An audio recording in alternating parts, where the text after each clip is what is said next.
Assalomu alaykum ustoz, yaxshimisiz? Meni savolim nevroz bilan depressiya birga kelishi mumkinmi? Menda tomog'imda tiqilish bor, xavotir bor, kayfiyat yo'q, qo'rquv ham bor. Endi bilasizmi, haqiqiy klinik depressiyada insonda xavotir olishga ham, qo'rqishga ham kuch bo'lmaydi.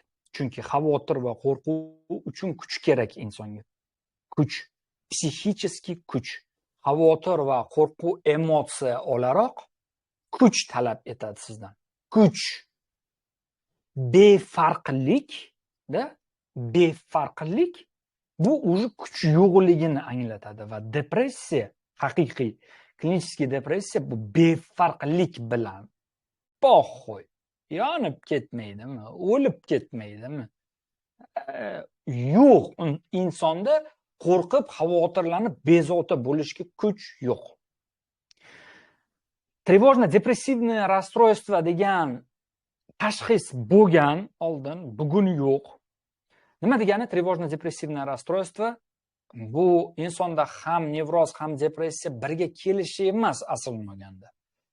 Insonda nevroz bo'lgan va nevroz insonni ya'ni istashshat qilgan, psixический resurslari, ya'ni nevroz tufayli вообще qolmagan va buni ketidan ikkilamchi, ya'ni nevroz asab tizimini resurslari, ya'ni nevrozga ishlatilib, все, уже kuch qolmagandan keyin ketidan depressiya shakllandi degani. Тревожно-депрессивное расстройство. Тревожно-депрессивное расстройство degani просто tushunish, что insonni depressiyasini sababi undagi davom etgan uzoq yillik nevrozning asorati sifatida tushuncha hosil qilish uchun mana shunaqa ibora aytilgan, тревожно-депрессивное расстройство.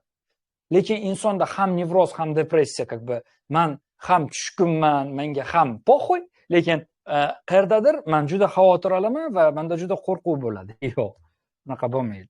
Unaqa bo'lmaydi va biz buni to'g'ri tushunishimiz kerak.